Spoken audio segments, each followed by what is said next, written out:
Good evening, ladies and gentlemen.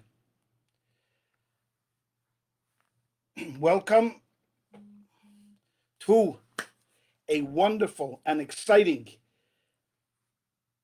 6 weeks course on Towards a Meaningful Life. I'm very excited. I think this is going to be a great course, a deep course. It's going to have some challenges that we are going to overcome, some obstacles that we are going to overcome. But overall, I think this is a very important course that could be literally a life changer, a life changer. So I welcome all of you this evening in joining me here tonight. And for the next 6 weeks, we are going to spend Tuesday nights from 7:30 to about 8:30 together and try to elevate ourselves, inspire ourselves to live the best possible life that we can live. Now, I know that tonight we are being challenged by the World Series. I know they're playing right now, and as a matter of fact, one of our local teams, the Los Angeles Dodgers, are in it. So any Dodger fan that is viewing tonight, that has left the World Series and has come and joined Perlmutter for Towards a Meaningful Life, thank you so very much. I'll try to make it worth your time, and I promise you, as soon as the class is over, we'll rush and try to get the scores. All right? And if someone would like to post the scores in middle to let everybody know what's going on, but I'm okay with that. I'm okay with that as well. So, ladies and gentlemen, Towards a Meaningful Life. When someone asks the question to people, what is most important to you? The answer many times is, I want to live a meaningful life. I want to live a life that has made a difference. This is especially true as we get older. And as we get older, we start to see, the dark side of the moon. We start thinking to ourselves, what are our values? What have we done? What have we really put our efforts into? And therefore, I say that what I really want most of all, is to know that after 120 years, when I leave, I want to know that I made a difference in someone's life. I want to live a life of meaning. That when they think about me and they say, what did Abba Perlmutter do? He lived a good life. Why did he live a good life? Because he lived his destiny. He fulfilled his destiny and he went out there and made a difference in the world. And this is what we're going to try to do for 6 weeks. We're going to try to talk about this issue of how to transform ourselves, body and soul together, into making the best possible human being that you could be. That's it. Simple said. And along the way, could you imagine? We'll make your lives better, my lives better, and we may even possibly transform somebody's life. Imagine people now are sitting and viewing, and they're thinking to themselves, oh my gosh, what's going on and all of that stuff. And here, in the next 6 weeks, in a matter of 6 hours, 7 hours, we are going to be able to maybe transform someone's life to the better. Okay? What are we going to be talking about? So, over the next 6 weeks, we'll touch on some of life's most vital issues, such as relationships, love, love. Who doesn't love love? Everybody loves love. Work, pain and loss, and faith.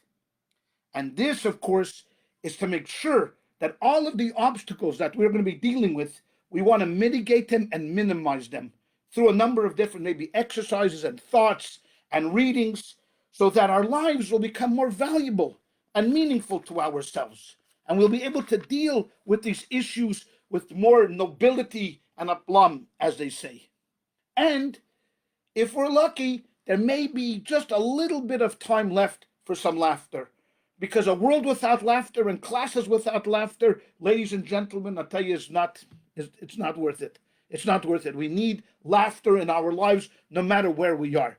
And this is one of the challenges for me personally, is, I love to give in-person classes because I'm the kind of a teacher that works off the people. When I see someone and I look at them and I talk to them and we ad lib and we kibitz.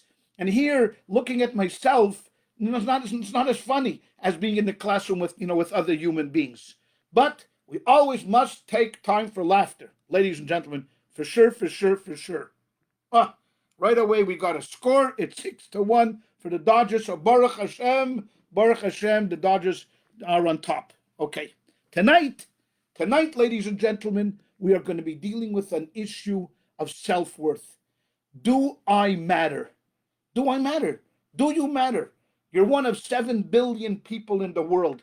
Do you wake up every morning feeling exhilarated, with a sense of urgency and significance that I am going to make a difference in the world today? Many people don't. Many people don't. And they have this question, do I really matter? Now, when you have that question, do I matter? Could you imagine if you're living a meaningful life? No.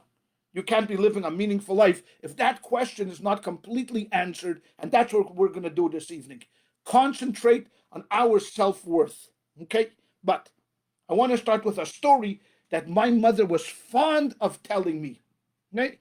My mother was a Holocaust survivor. She survived Auschwitz. She was liberated in Bergen-Belsen. And we had Yiddish books at home. And she would read to me from these Yiddish books, bedtime stories. And this story was always one of her favorite stories. It was about a little kid by the name of Shimon. And this Shimon had this problem that he was completely absent-minded. Was a good kid, a nice kid, a friendly kid. He was no trouble, but he was completely absent-minded. He could never really keep things in a place where he would remember. So in the morning, whenever his mother would wake him up and say, Shimon, it's time to go to school, all of a sudden the house would be completely in chaos. Why? Because Shimon couldn't find his shoes, Shimon couldn't find his shirt, Shimon couldn't find his boots, Shimon, it was all over the place. And they didn't know what to do. I mean, this was just a horrible situation. So what the parents did was they took him to a specialist, and the specialist said to them, you know what, it's a good idea that Shimon, before he goes to sleep, take a piece of paper and write down where he put everything. Like this. He would wake up in the morning with a checklist, and he would know this is there, this is that, this is that. Oh, beautiful. Wow, what a wonderful idea. A great, tremendous idea. So the first night, his father bought him a nice pad and a very fancy pencil, and he said, Shimon, right now, sit down before you get undressed, put everything on a paper where you put it, so in the morning we know where we have to go and where we have to find these things. Great. So Shimon goes, coat is on the coat rack in the front of the house. Boots are in the boots. There's everything, boom, boom, boom, boom, boom, boom, checked off. Pants over the chair, shoes under the chair, tzitzis next to the bed. And I had a whole checklist of 10 things. Fantastic, incredible. Morning, gets up in the morning. The first thing he says, Moda'ani, makes a little prayer, and right to the checklist. Goes to the checklist. First thing, where's his undershirt? Finds his undershirt. Beautiful. Where's his tzitzis? Tzitzis chair. Beautiful. And every one of them checks off. Then, all of a sudden, as he's checking off these things, his parents hear him crying in the room. He's crying.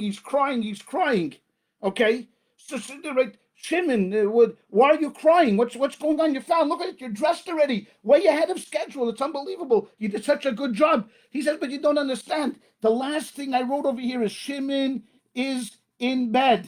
And I'm looking in my bed. Where is Shimon? Shimon is not in bed. He began to cry. Where is Shimon? Where is Shimon? And this story, my mother just loved this story and told it over, I don't know how many times she read it to me. Where is Shimon? And that question we ask ourselves all the time. Where am I? Who am I? What am I doing here? Instead of you think of yourself as that little kid, you ask yourself the very same question. Do I matter? Do I matter? Shimon is looking for himself, and we are constantly, our entire lives are looking for ourselves. Where am I? Who am I? What have I done? And once the negativity of that self-doubt enters into our minds, then all of a sudden we end up with such traumatic psychological issues. I'm not good enough. My parents were not kind enough. My father was distant. My boss hates me. No one it's just one thing after another. So today we are going to deal with that issue. We are going to set aside any question, any doubt about your value in this world. After if I haven't succeeded in making you feel special at the end of this night, so I haven't. So okay, what are you going to do? I mean, am I charging you for this class? No, I'm not charging you for this class. So you won't feel special. But I'm going to try. I am going to try. I'm telling you, I'm going to try. But I want to put everything in perspective. So I want to do a reading to start off from a very famous astronomer by the name of Dr. Carl Sagan. You've heard of him, Dr. Carl Sagan. Even though he passed away, more than 20 years ago, but he was very famous, billions and billions of years. So he wrote a little piece that I would like to start off just to put everything that we're talking about in perspective. Okay, think about this for a moment. Spaceships. Now remember, he wrote this back 25, 30 years ago. Spaceships in those days were not today. We have better pictures, but in those days, Voyager 1 in 1990 took a picture of Earth from 4 billion miles away. 4 billion miles away. You know what that means, ladies and gentlemen? That it's further than anything. I mean, it's incredible. Earth appears a speck, a tiny pale blue point of light, the way he describes it. And this is what Carl Sagan says. Listen to this, ladies and gentlemen. Listen to this. He says, and you have to, in your mind, imagine that little dot from 4 billion miles away. He says, look at that dot. That's here. That's home. That's us. On it, everyone you love, everyone you know, everyone you have ever heard of, every human being who ever was lived out their lives, the aggregate of our joy and suffering, thousands of confident religions, ideologies, economic doctrines, every hunter, every forager, every hero and coward, every creator and destroyer of civilization, every king and peasant, every young couple in love, every mother and father, hopeful child, inventor, explorer, every teacher of morals, every corrupt politician, every superstar, every supreme leader, every saint and sinner in the history of our species lived there, on a mote of dust suspended in a sunbeam. The Earth is a very small stage in a vast cosmic area. Think of the rivers of blood spilled by all those generals and emperors so that in glory and triumph they could become the momentary masters of a fraction of a dot. Think of the endless cruelties visited by the inhabitants of one corner of this pixel on the scarcely distinguishable inhabitants of some other corner. How frequent their misunderstandings, how eager they are to kill one another, how fervent their hatreds. Our posturing, our imagined self-importance, the delusion that we have some privileged position in the universe are challenged by this point of pale light. Our planet is a lonely speck in the great enveloping cosmic dark. So if you had a big head before listening to Dr. Sagan, now he put everything into perspective.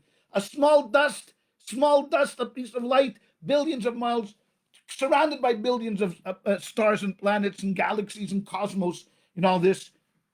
And this is who we are. This is who we are. So, Rabbi Perlmutter, if that's you just read Carl Sagan, that we happen to be nothing, a small speck, why are you talking about self-esteem? Why are you talking about that we matter? Because even after listening to Sagan, even after listening to how we are nothing but a small little speck, we do matter. Now, why do we matter? Why do we matter? Now, we matter from, I want to talk about this from two vantage points. In the secular world, the irreligious world, when you ask someone, why does a human being matter? I mean, why can't we just go out there and just kill each other? Why can't we do what we want? I mean, if it's just random, we don't believe in God, there's no purpose, why not? So they'll tell you, no, listen. From a secular point of view, you matter because you are the only one of you. There's no other one. There's nobody else but you. You are unique in this world. And since you are unique in this world, means that there's something special about you, and that's why you matter. Think about it in the sense of fingerprints. Nobody has your fingerprints. Of 7 billion people, nobody has your fingerprints. You are a active human being who takes a place, and that itself, they say, is enough for you to think in your mind that I am really important.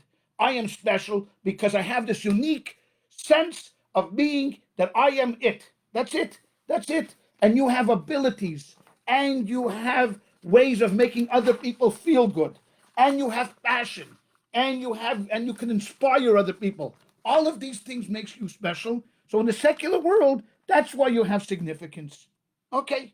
So if there's anybody out there that doesn't belong to this world of faith, that believes in God and purpose, that there's a creator here, and that's enough. Dayenu. That's fine. If that's what you want to believe, that you are just a unique individual, fine, that's good. I got no problem with that. Absolutely no problem with that. Again, everybody, and we just want to say hello to everybody.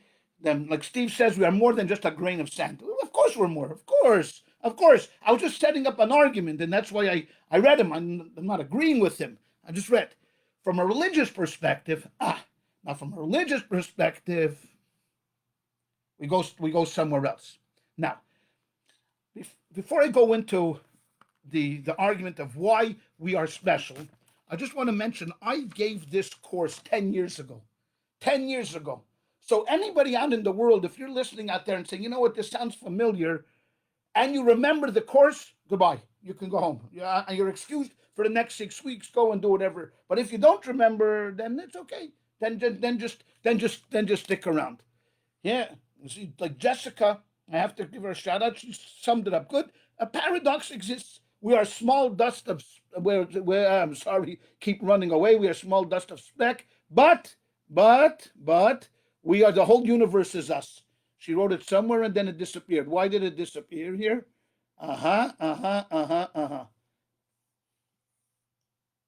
Okay. You see how it works over here, ladies and gentlemen? Chayleya Safran writes in, do I matter? No. Okay. Anyways, so she writes it well. Fine. Okay. So from a religious perspective, why do we matter? Why do we matter? So the Torah tells us that in the beginning God created heaven and earth, and for the next 6 days he created everything in it. And then what happened was God created man. Created man. Now man was created somewhat special. Why was created somewhat special? Why was he created somewhat special? Okay. This is the way it works over here. Because he was created alone. One man alone. A man alone. Unlike grass and unlike trees and unlike animals that were created in multitude, man was created alone. And then from man, woman was created, and then from woman and man, the entire species of human beings came about. So the Talmud says something very interesting. I want to share that with you because this is really the crux of the issue. Therefore, it says, initially, only one human being was created. Why? To demonstrate the greatness of God. Why is that? Why is one human being created showing us the greatness of God? When a person mints many coins from the same mold, all the coins are alike. But God mints everyone in the mold of the first person Adam. Everyone is the same. A mind will stand up, a mind, a chair, a heart, and this and that. And yet, no two people are alike. We're all in the same mold, but yet no one is alike. Therefore, the Talmud concludes from this idea that because we were created in man's image, but everyone is unique, every person must say, the world was created for me. The world was created for me. Now, when people first listen to this, and people say to themselves, wow, what kind of a statement is this? The world was created for me. What an arrogant statement that you're the whole world. The whole world is you. No, ladies and gentlemen. You're taking it wrong. No, not that the whole world, I am the only one in the world and everyone else has to serve me because it was created for me. No. The world was created so that me, Abba Perlmutter, and Amy and Rosalie and Ron and everybody else, every single individual person has a responsibility of fulfilling their destiny. No two people have the same destiny. No two people have the same purpose. Each one is a unique world unto themselves. And together, they build this beautiful planet. They build this beautiful, beautiful planet. Now, what is the purpose? So the purpose was that God said to himself, you know what I would like? I would like to create a world where there are people, and these people, with all of their craziness, and as we say in Yiddish, mishagas, with all of those things, are able to overcome their pettiness, rise up, look into their soul, into their spiritual life, and say to themselves, you know what? I am going to make my spot here on earth a beautiful garden for God. God had this desire to have a dwelling place. He wanted to come here and he wanted to reside in this world. He wanted to be a king over human beings. Only human beings can accomplish this. No other species can accomplish this. It's like a shepherd who wants to be a king. Now he can have 10,000 head of cattle. He can have 100,000 sheep. He can buy himself a crown and a scepter and a royal cape. But is he a king? No, ladies and gentlemen. He's a shepherd. Only someone that rules over human beings is considered a king. And the greatest of kings has to be accepted by the people. Not talking fascism. We're not talking dictatorships. We're talking about a people that accepted you as a king, that have said to themselves, we want you, King David, to be our ruler. That's what God wanted. He wanted people to say, we live in a beautiful, beautiful planet, and we have a creator, and he is our king, and we're accepting him, and we're accepting his rules and regulations, and that is why we are here. And everyone has their own destiny. Now, I know what you're thinking about now, ladies and gentlemen. You're asking this question. Rabbi Perlmutter said, on one hand, we're all individuals. Yet on the other hand, he says that, you know what, we all have to fulfill God's wishes. So God gave the Torah, and in the Torah there's 613 commandments that every Jew is responsible to do. And then there's the 7 laws of Noah, which the rest of the world is supposed to do. And every single individual in the world are responsible to keep those rules and regulations. So what's unique about me? I put on tefillin, David puts on tefillin. Amy lights candles, Hani lights candles. This guy does this, he does this. We all do this. 613. It's not like I'm a unique guy and decided, you know what? Since I have a unique destiny, so I'm going to go out there and create my own destiny. No, we follow the rules and regulations, and this is what God wants us to do. So how in the world am I going to find my own personal mission? How do I know what my mission is? We all do the same mitzvahs. That's why, ladies and gentlemen, you tuned in this evening. Because tonight, I'm going to show you how we find our own personal mission. Even when we all do the same things, we all put on tefillin, keep Shabbos, responsible for studying Torah, be good people, don't tell lies, help each other. Those are universal morals and ethics. Universal code of conduct. Yes, we must follow it. But in that milieu, there is something special about me and it's about you and you and you and you and all of us. And tonight we are going to go through a series of factors what factors into making you special. What factors into making you special? So that I'm going to call, it would be good, ladies and gentlemen, if you would have a pen and a paper. If you had a pen and a paper, maybe I'll just stop for just a second, give you a chance to go out there, run to your kitchen, get a piece of paper, or if you have a phone, I know a lot of people can type on their phones or whatever, you could type on your things. And I'm not that savvy, because if I was savvy, I can split the screen here and just show you on there. I'm going to get there, in a little while. But right now, I'm just comfortable enough to be speaking to you from a screen like this. I know I've already messed up because I want to look at the comments. I can't even get to the comments now. I don't know. I touched the button and I'm seeing the same. Nothing is happening over here. Nothing is happening. I'm trying to push the comments and nothing. Now we got the comments. Now we got some comments. Okay, here we go to comments. So I'm going to let everybody go out there and okay, I see here. Yes, we got comments. There we go. Okay, fine, great. Okay, now you got your pen and pencil. You're sitting down. You're about to write. Here we go. This is what we are going to call a worksheet. We're going to make a worksheet. And this is going to include 4 separate factors. And these 4 factors are going to carry the mission of your life. Oh, tall order, Perlmutter is going to describe the perfect mission of everybody's life based upon the 4 factors that he's going to mention this evening. So I want you to have a piece of paper, and on the left-hand side of this paper, I'd like you to write down this word, personality. Personality. That's number 1 factor of finding out what your particular mission on this earth is. Now, what's a personality?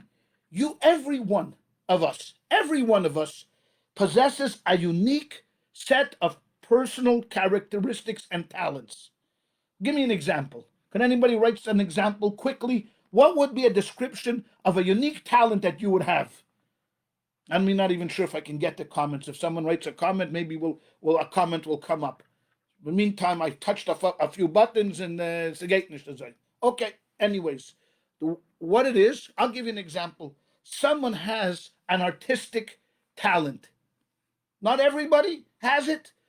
Few people have it. Musical talent, scientific, a scientific head, Einstein kind of a head, analytic, emotional, intuitive, rational, organized or disorganized, brilliant, spontaneous. All of these qualities fall into what you call sales.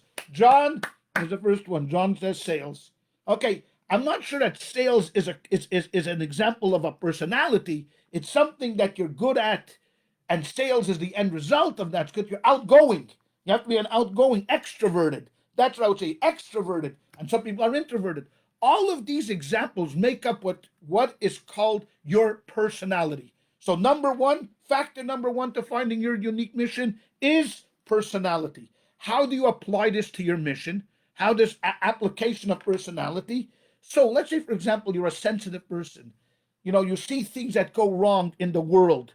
So what you do is you now have this draw to make people feel better. If you see someone being hurt, you go over to them. You put your arm around them. You elevate them. If you have humor, if you happen to be funny, whatever it is, you use that to empathize with others and lighten the burden. You make them laugh.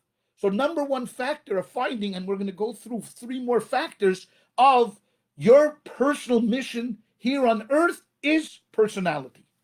The second one I want you to write underneath it after personality is opportunities. Okay? Opportunities. You have been given opportunities in life, some big, some small. Every day is an opportunity. Give me an example of an opportunity. Education. Some of us have been lucky enough to go to college. Some of us got a bachelor's degree, some a master's degree, some a medical degree. So education is one example of opportunities. You got a great job, a wonderful job. You're sitting in a prestigious position. You have wealth. All of these things are what we call opportunities to make the world a better place. How do we apply opportunities to our daily mission? For example, if you are wealthy, then you give charity, right? If you're in a position where you can give someone else a job, you're a manager, you give someone else a job. If you're a teacher, you become a great teacher. So you've used your opportunities to better this world and to fulfill your personal mission. So right now we have 2 factors that we're working on. One is personality and 2 is opportunities. Okay?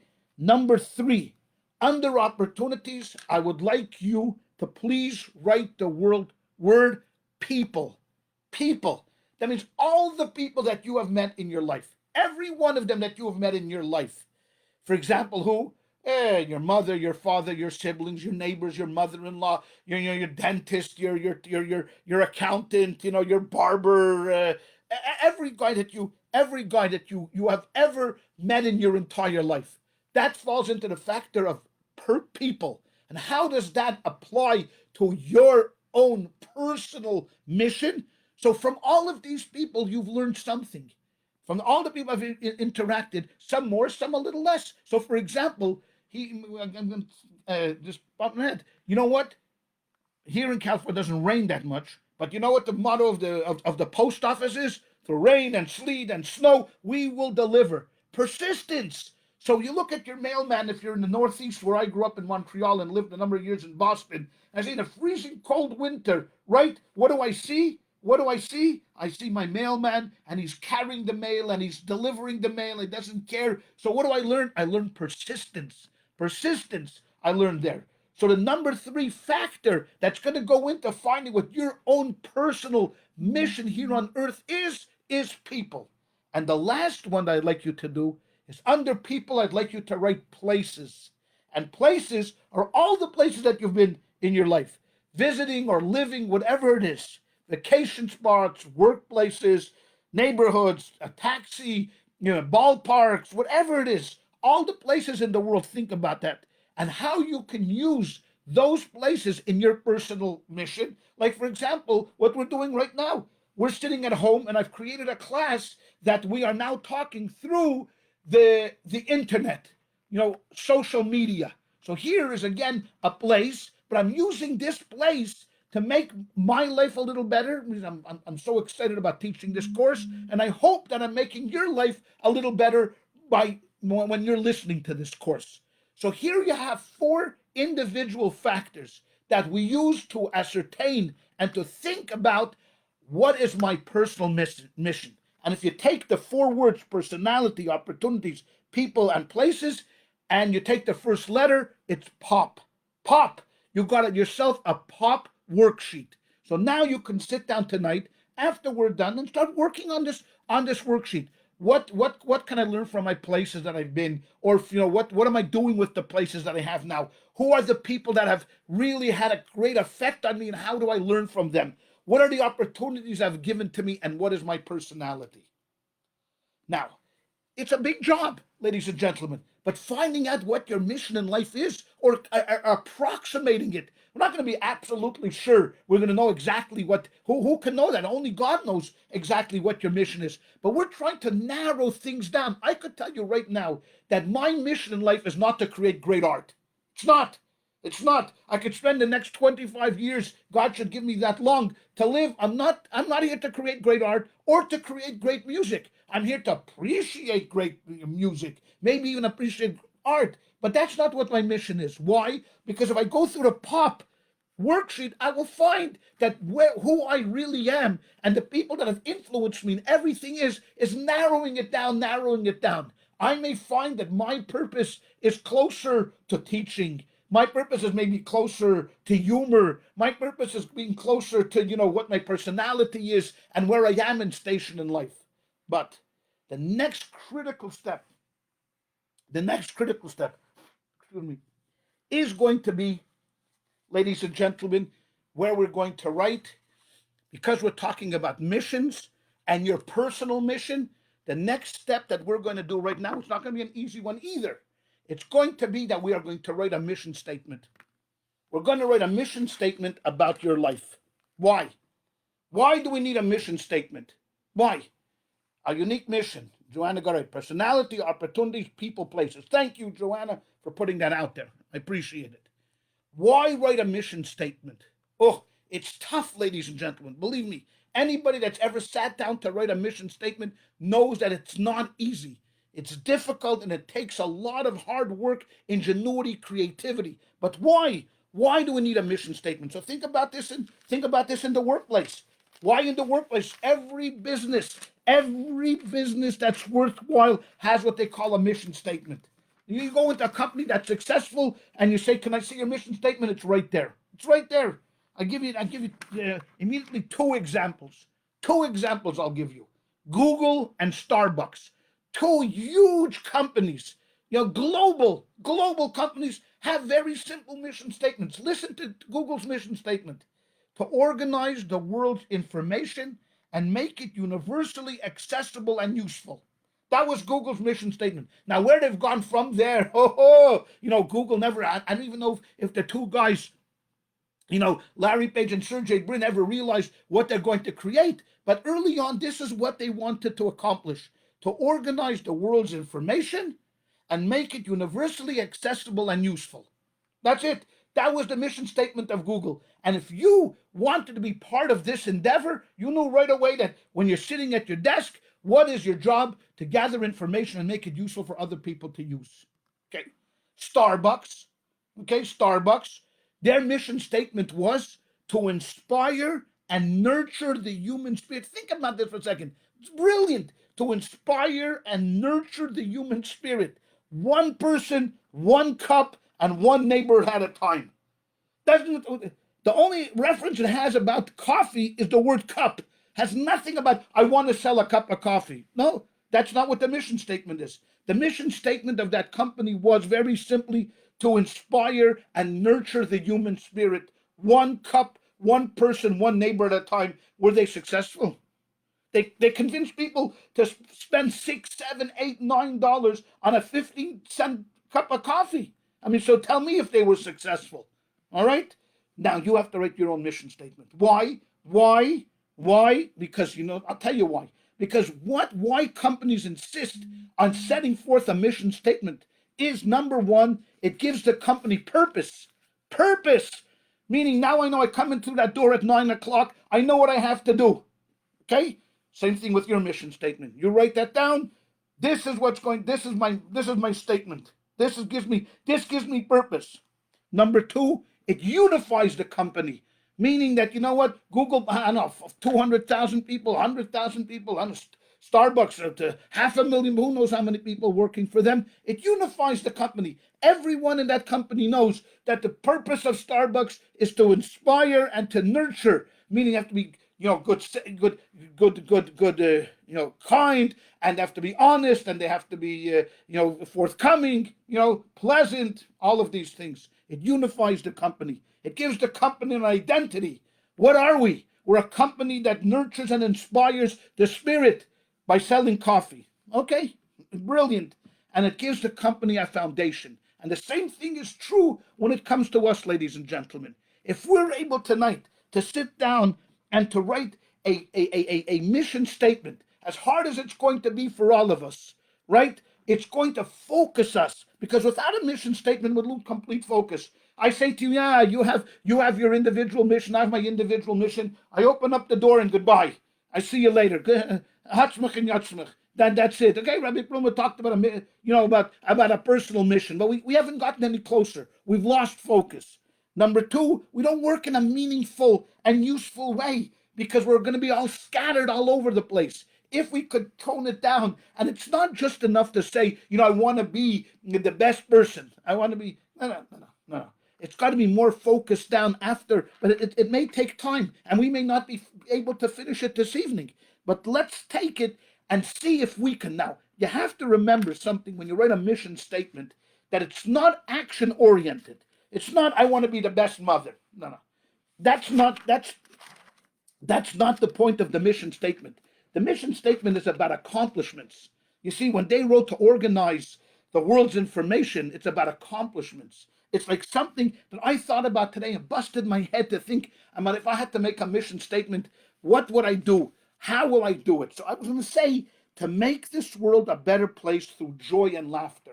That's what I'd love to do. An accomplishment, meaning I want to make this world a better place through joy and laughter. Meaning everything I do, whatever I do in life, you know what? I want to inspire. I want to do it. How am I going to do it? By bringing joy and laughter to people. Whether it's through classes, whether it's through writing, whether it's through whatever it's going to be. That is going to be my mission statement. So number one means that I have to always remember, keep that in mind. And there's going to be some days where Abba Promoter is not joyous and he's not in the mood of laughter. Okay, so fine. I'm not in the mood, but I have to remember, hey, listen. This is my mission in life. After going through that pop workshop, after going through the personalities and all of those other things, I've come to the conclusion that this is what I'm good at. This is why God put me down on earth, because I have the ability, somewhat in a small little way, to inspire and to make people smile. Maybe it's because the way I look. Maybe it's the way because I talk. I have a Canadian accent. Maybe it's because whatever the circumstances are, but this has been my gift.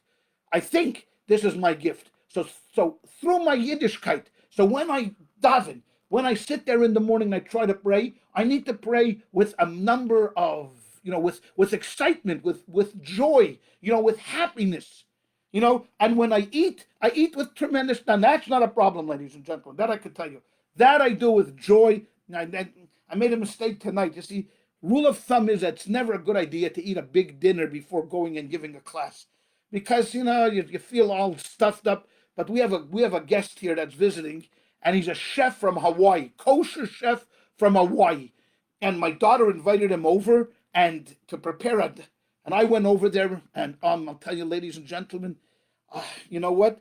I almost changed my mission statement to read, to make this world a better place through food. Now that would also work, but the guy put out there, I eat tuna kosher, and then he put out Chinese food, and he made special wings, Hawaiian wings. And I said to myself, "Are you crazy, Pearl Mother? You're about to go on to class. Don't eat. Don't eat." Excuse me.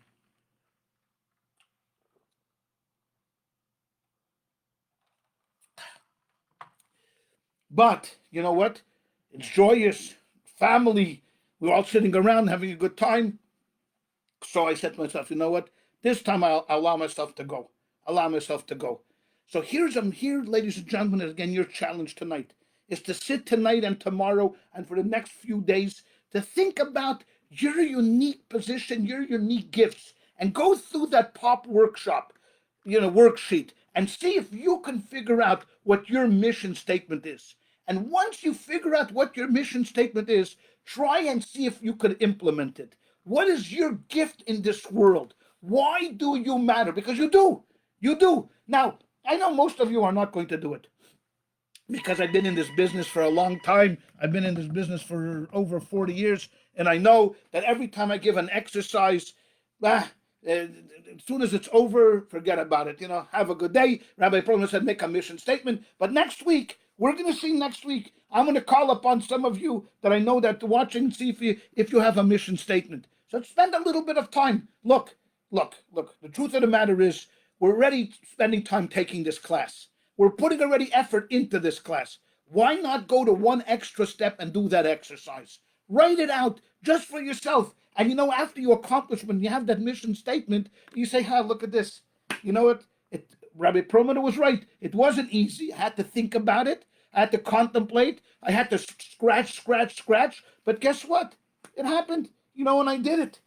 So now that we have a mission statement, and now that we know that each and every one of us has a unique mission here on earth, and that every single one of us has matter that no one else has, that you matter to God and no one else, because only you could fulfill that mission. Now you say to yourself, Rabbi Perlman, you said your mission was about bringing joy and laughter. A lot of people are going to bring joy and laughter.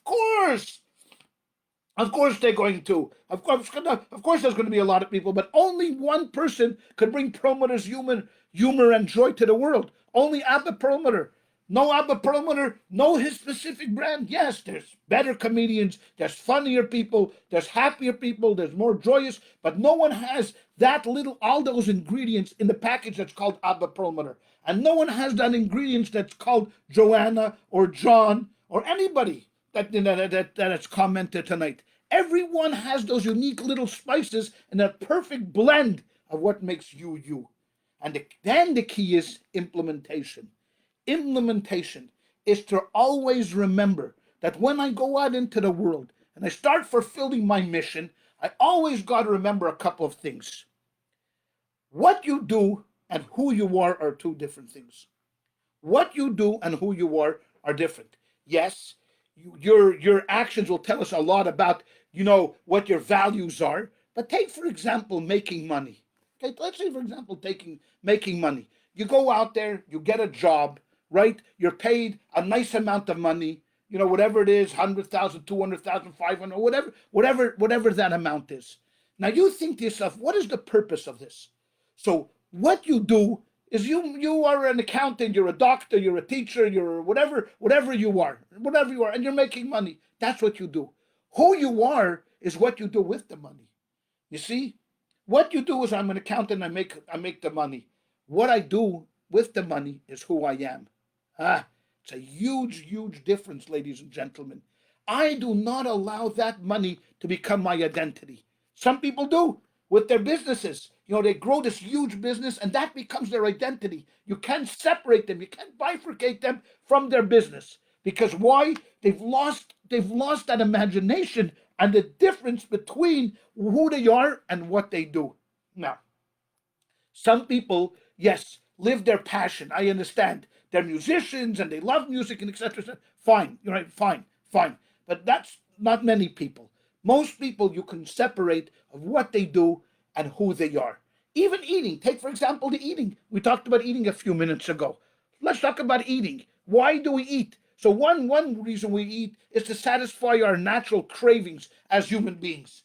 That's the nefesh habahamis. That's the animalistic soul. Loves the food, relishes in the food, overeats. But what is the true purpose of eating? Is in order for the energy. The food creates energy, and energy allows me to fulfill my mission. So who I am and what I do is I gobble, gobble, gobble the food. But I hope it doesn't become who I am.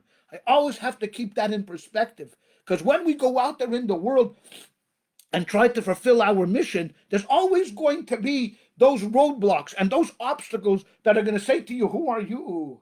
Who are you? You have a mission. Why? Why? Because Abba Promoter told you that you have a mission, so you have a mission, or you read a book that tells you have a mission. You have a mission.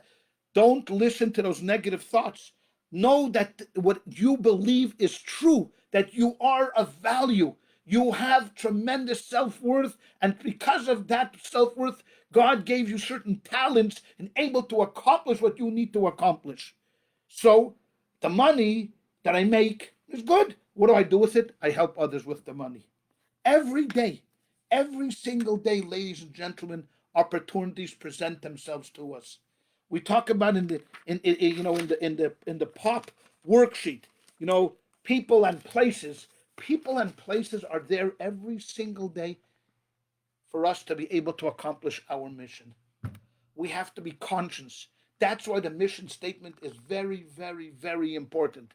Very important because it focuses us. It allows us to think, and to move in the right direction. It's also study. Let's say Torah study. With more knowledge, the more I understand and I appreciate, what I'm doing. Okay. So remember, ladies and gentlemen, every day when we wake up, we say, Moda Ani, Lefanecha, thank you, Lord, for giving me back my soul. You are the greatest. I love it, and I have an opportunity. I want you to ask yourself this question. Am I fulfilling my potential and mission? Am I fulfilling my potential and mission? Ask yourself every day that question. Someone called me today, was Elizabeth, and Elizabeth, who just piano lessons and teaching, that's her strong point. Ask me if this is a class for everybody. Of course, this is a class for everybody. Anybody from 17 to 107 needs to hear this. So you say to yourself, wow, look at me, I'm in the 80s. I'm going to start now thinking about a mission. Why not? Why not? You're alive. You're alive. And every day that you wake up and you're living, there's a purpose why God kept you here, right? There's a reason why God kept you here. And you have to figure out that reason. And you need to follow your heart that knows that there is something that you need to accomplish out there in the world. So what's the difference how old you are?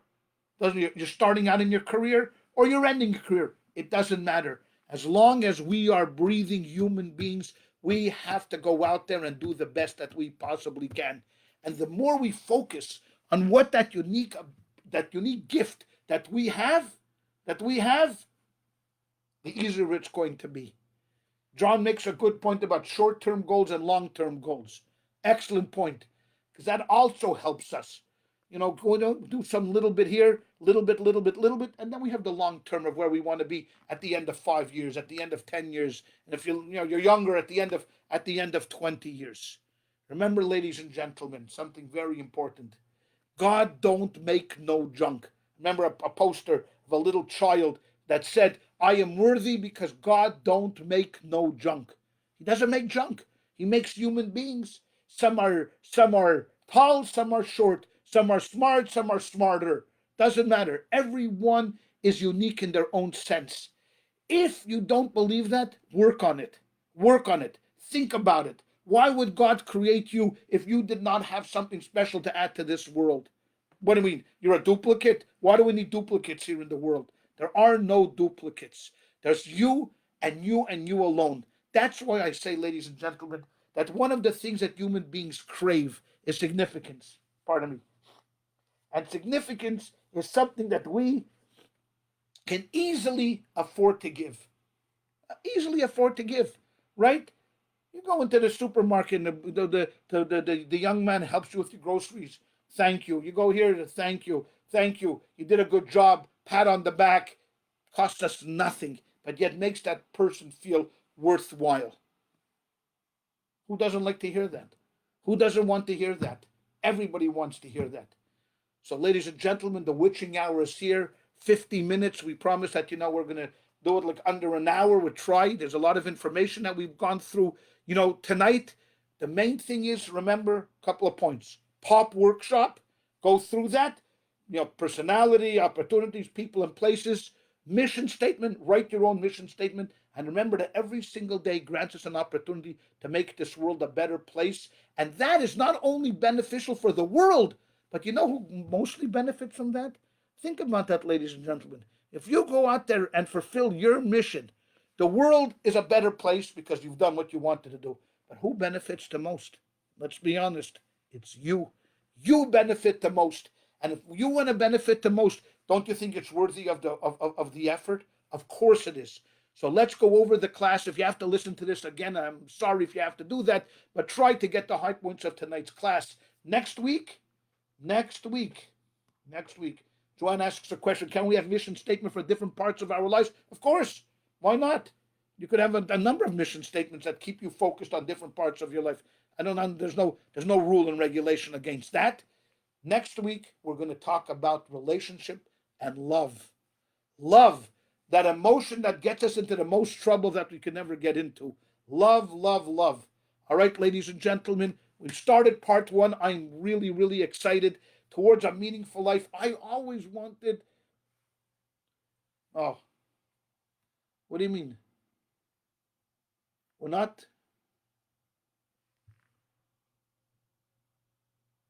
Dr. Weiner says it's 7:30 to 9. What's going on? Well, what's going on is I think we have enough information for this evening. It's 50 minutes, 50-minute class. Maybe next week. I just want to get it off slowly, Mom. Get them warmed up a little bit. Maybe next week when we talk about love and relationships, then maybe we'll stretch it out a little more. But I want to give everybody time to go now. It's 8:30 here, on the West Coast. It's 11:30 on the East Coast. Don't forget, and I know some people are checking in from the East Coast, so I want to give everyone a wonderful, wonderful, wonderful good evening. Thank you so much for checking in. Remember, the key is implementation. Get to work on your mission statement and get to work on fulfilling your own mission. And next week, we're going to repair all of your relationships. That's it. All your relationships, all your love life, you come here to Rabbi Perlmutter and towards a meaningful life, and we will do good together. Thank you all, everybody.